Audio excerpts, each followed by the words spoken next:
सर्दियों का मौसम कई प्यारी चीजें लेकर आता है, गर्म कपड़े, हल्की धूप और ठंडी हवा का मजा। लेकिन इसी मौसम में कई लोगों को सेहत से जुड़ी परेशानियां भी झेलनी पड़ती है। ठंड और बढ़ते प्रदूषण के कारण सांस की समस्या जैसे दमा, खांसी, ब्रोंकाइटिस और एलर्जी बढ़ जाती है। Hello everyone, I am Radhika Gupta and you are watching Nagpur today. दरअसल ठंड के मौसम में होने वाली दिक्कतें हमारी डेली लाइफ को बहुत मुश्किल बना सकती है और इन्हीं मुद्दों पर बात करने के लिए आज हम आए हैं नागपुर के फेमस ऑरेंज सिटी हॉस्पिटल में और हमारे साथ जुड़े हैं doctor Sushant Mule and he is a consultant pulmonologist at Orange City Hospital. Sir, ठंड में सांस से जुड़ी प्रॉब्लम्स क्यों बढ़ जाती हैं?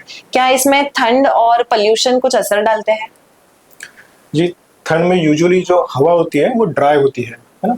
ठंड में हम लोग इंडोर हॉट डिवाइसेस यूज करते हैं, उसके कारण प्रॉब्लम हो जाती है। और ठंड में एलर्जेंस का प्रमाण बढ़ जाता है। ये सब के कारण सांस की बीमारियां बढ़ सकती है। तो जो मेन प्रॉब्लम है वो है ड्राई एयर, उसके कारण सांस की नली सिकुड़ जाती है। और हमारे जो सांस की नली है उसमें एक म्यूकस का लेयर होता है, वो म्यूकस का लेयर भी थिक हो जाता है, उसके कारण जो म्यूकस क्लियरेंस हो नहीं पाता, उसके कारण दिक्कतें बढ़ जाती है। ओके सर, एस्मा और ब्रोंकाइटिस के जो पेशेंट्स होते हैं उनको इस मौसम में कैसी परेशानियां होती है और वो खुद का ध्यान कैसे रख सकते हैं इस मौसम में? अस्थमा और ब्रोंकाइटिस के पेशेंट को इस मौसम में बार बार खांसी होना, उनकी सांस फूलना, बार बार सर्दी होना, छाती में जकड़न जैसा लगना, बुखार आना, ये सब चीज़ें हो सकती हैं।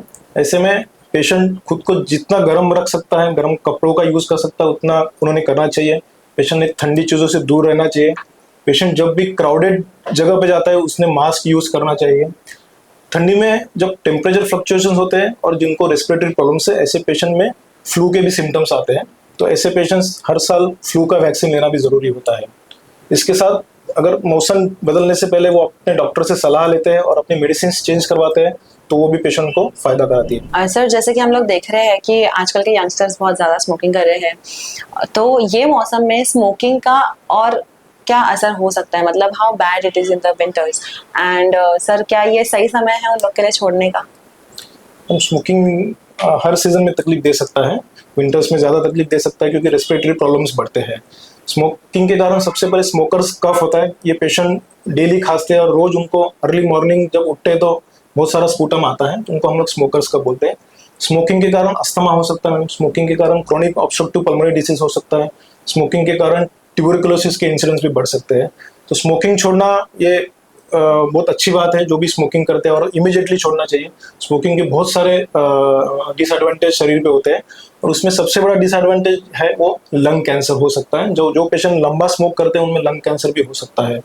November is lung cancer awareness month. मैं आपके माध्यम से ये बताना चाहता हूँ कि जो भी लोग स्मोकिंग शुरू किया है उनको इमीडिएटली बंद कर दें और अपने डॉक्टर से वो इस मामले में सलाह ले सकते हैं। कोरोना के बाद से जो रेस्पिरेटरी प्रॉब्लम्स है वो कुछ ज्यादा ही बढ़ गई है, तो फिर ऐसे में क्या प्रिकॉशंस लेना चाहिए?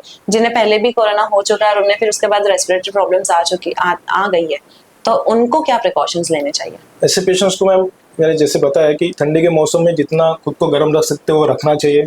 उनको 2 प्रकार के वैक्सीन आते हैं, एक न्यूमोकोकल वैक्सीन होता है, एक फ्लू वैक्सीन होता है, वो उनको लेना ही चाहिए ऐसे पेशेंट्स को। दूसरा चीज़ है कि मास्क का ऐसे पेशेंट अगर रेगुलर यूज करते हैं तो पेशेंट को बहुत फायदा होता है उस चीज़ों से। सर, अगर ठंड के मौसम में एकदम से किसी को सांस लेने में दिक्कत आ जाए तो ऐसे में उन्हें क्या करना चाहिए और कब उन्हें डॉक्टर के पास जाना चाहिए? ऐसे समय तो उनको इमीडिएटली डॉक्टर से कंसल्ट करना चाहिए। पर अगर आप अस्पताल पहुंचने में देर लग रही है और ऐसे पेशेंट्स को घर में नेबुलाइजर अवेलेबल है तो वो नेबुलाइज पेशेंट को कर सकते हैं।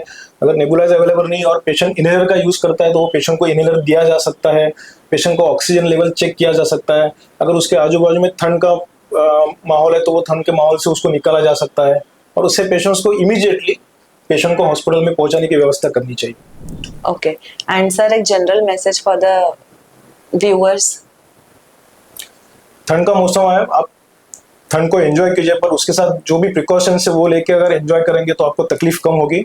अपने डॉक्टर से मिलिए। अगर आपको सांस से रिलेटेड कुछ प्रॉब्लम है तो वैक्सीन ले लीजिए, अपने डॉक्टर से अपनी मेडिसिन चेंज कराइए। And I wish you a very happy and healthy winter. Thank you so much, sir.